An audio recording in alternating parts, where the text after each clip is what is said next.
नमस्कार मेरे प्यारे साथियों, मैं डीपी आज एक नए वीडियो के साथ आप लोगों के सामने हूं। और मेरा आज का ये वीडियो है कार्बन नैनो ट्यूब पर। ध्यान रखिएगा इसको, कार्बन नैनो ट्यूब इसी पर है। बहुत इम्पॉर्टेंट वीडियो है साथियों, इसको सुनिएगा ज़रूर आप लोग। एक नया रिसर्च है जो कि रेडिट आर फ्यूचरोलॉजी या science-direct.com में छपा हुआ है। नेचर पत्रिका में भी ये छपा हुआ है। ये हालांकि ये रिसर्च तो पुराना है, लेकिन कल हमारे संज्ञान में आए तो मैंने कहा इस पर थोड़ा सा प्रकाश डालता हूँ। उम्मीद है कि आप लोग पसंद भी आएगा। साथियों, हम सभी जानते हैं कि कोई भी इलेक्ट्रिक मोटर बिना कॉपर कॉइल के नहीं चल सकती है। ये हम सभी जानते हैं। कॉपर की कॉइलिंग उसमें की जाती है और फिर उस मैग्नेटिक फोर्स एक पैदा होता है और इसकी वजह से इलेक्ट्रिक मोटर चलती है। ठीक है। कहीं कहीं पर हम एल्युमिनियम की कॉइल का भी प्रयोग करते हैं। जो थोड़ी सी सस्ती बनानी होती है तो एल्युमिनियम की कॉइल का यूज भी होता है। हालांकि बहुत ज़्यादा टिकाऊ नहीं होता और बहुत हैवी मोटर्स में एल्युमिनियम का कॉइल काम नहीं करेगा। ये बात भी सत्य। लेकिन ये जो कॉपर का कॉइल लगता है, इसके कुछ ड्रॉबैक्स भी हैं जो हम आए दिनों देखते भी। क्या ड्रॉबैक? जैसे वजनी होता है, मोटर को वजनी बना देता है। दूसरी बात, इसकी एक लिमिट होती है, अर्थात एक जो थिकनेस होती है उसके अकॉर्डिंग इसमें लिमिटेड करंट ही पास की जा सकती है। उससे ज़्यादा पास करोगे जल जाएगा कॉइल। तीसरी बात, इसमें हीट जनरेट होती है बहुत ज़्यादा। जो भी करंट जाती है उसका लगभग 80% पार्ट तो हीट ही बन करके उड़ जाता है। तो बहुत सारी बिजली की भी इसमें बर्बादी होती है। ये ड्रॉबैक्स हैं कॉपर कॉइल के। अब आप कल्पना करो कि अगर आपके पास कोई ऐसा कॉइल आ जाए जो हल्का भी हो, जिसमें हीट भी कम जनरेट हो और जिसमें अनलिमिटेड करंट आप पास कर सको, तो कैसा होगा? आप कहोगे तो बहुत अच्छा हो। तो अब ये चीज़ बहुत दूर नहीं है, 2030 तक इसका कमर्शियल प्रोडक्शन शुरू हो जाएगा। यह काम कर दिखाया है Korean institute of science and technology के साइंटिस्टों ने।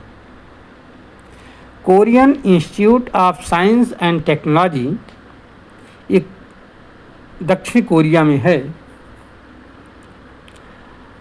और वहाँ पर एक ऐसा आविष्कार कर लिया गया है जो इन सारे ड्रॉबैक्स पर, जो कॉपर के ड्रॉबैक्स आपको गिनाए गए, उन सब पर भारी है। इसमें क्या है कि इसमें मेटल कॉइल के स्थान पर इन लोगों ने, Korean institute of science and technology के साइंटिस्टों ने कार्बन नैनो ट्यूब लगा दिया उठाकर। कार्बन नैनो ट्यूब क्या होती है? 1 कार्बन एटम थिक, पतली पतली, बहुत छोटी छोटी, बहुत पतली पतली ट्यूब्स बनाई जाती है। केवल 1 कार्बन की थिकनेस होती है इनकी, ये ध्यान रखिएगा। और इन ट्यूब्स को एलाइन कर दिया जाता है, अर्थात एक दूसरे से जोड़ दिया जाता है। ये जो छोटी छोटी ट्यूब्स होती हैं इनको जोड़ दिया जाता है और फिर जो है इससे बनता है कार्बन नैनो ट्यूब से एक कॉइल, और उस कॉइल में बिना किसी रोक टोक के इलेक्ट्रॉन फ्लो कर सकता है। यही नहीं, इसकी कंडक्टिविटी भी बहुत ज़्यादा होती है। जो नॉर्मल कॉपर कॉइल है उससे कई गुना ज़्यादा होती है। मोटर में चूँकि नैनो कार्बन ट्यूब का यूज हुआ है इस कॉइल को बनाने में, तो इसलिए मोटर जहाँ 1 किलो की मोटर होगी वहाँ मान लीजिए कि अब 200 ग्राम की केवल मोटर हो जाएगी। जहाँ 1 किलो कॉपर भर करके मोटर बनाई जाती थी, अब केवल 200 ग्राम में काम हो जाएगा।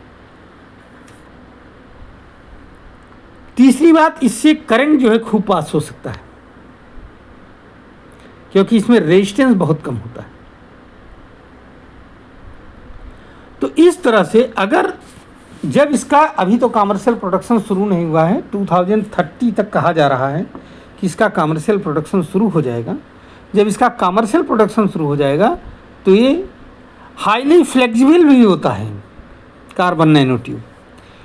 तो जब इसका कमर्शियल प्रोडक्शन शुरू हो जाएगा तो ये जो ट्यूब, ये जो हमारे जो कॉइलिंग की जाएगी, ये कई गुना जो है कम हो जाएगा, 1/5 रह जाएगा वजन मोटर का। आप अंदाज़ा लगाओ, मतलब 80% वजन जो है कम हो जाएगा। तो इससे जो है हमें फ़ायदा मिलेगा। यही नहीं, इसका प्रयोग मोटर बनाने के साथ, मोटर बनाने तो होगा ही होगा, साथ साथ स्मार्ट फैब्रिक्स बनाने में भी किया जा सकता है। और इनके द्वारा जो कपड़े बनाए जाएंगे, उनको जो पहनेगा, उस कपड़े के माध्यम से उसके शरीर के सारे इम्पॉर्टेंट पॉइंट्स जो हैं वो इलेक्ट्रिक करंट के थ्रू जो है, हल्के इलेक्ट्रिक करंट के थ्रू, ध्यान रखिएगा, उसके थ्रू क्या होंगे, अटैच रहेंगे। तो इससे सेंसर्स लगे रहेंगे उसमें। इससे हमारा हार्ट बीट, हमारे मसल्स की power, glucose level, sweat level, heating level body का, कूलिंग लेवल बॉडी का, इस सब पर नज़र रखी जा सकती है। तो इसको स्मार्ट फैब्रिक्स कहा जाता है। तो कुल मिलाकर के इसका यूज बहुत सारा हो सकता है। अब आने वाले दिनों में जब इसका कमर्शियल प्रोडक्शन शुरू होगा, तभी कुछ कहा जा सकता है कि इसके और क्या बहुत सारे यूज होंगे। उम्मीद है कि ये नई टेक्नोलॉजी मार्केट में आएगी और इस पर काम भी शुरू हो गया है। अपने देश में भी इसमें कुछ न कुछ नया ऐड किया जाएगा। धन्यवाद, नमस्कार, जय हिंद, जय भारत, वंदे मातरम। साथियों, अगर ये जानकारी आपको अच्छी लगी तो आप हमारे इस चैनल को सब्सक्राइब करिए, वीडियो को लाइक करिए और शेयर भी करिए। एक बार पुनः धन्यवाद, नमस्कार, जय हिंद, जय भारत, वंदे मातरम।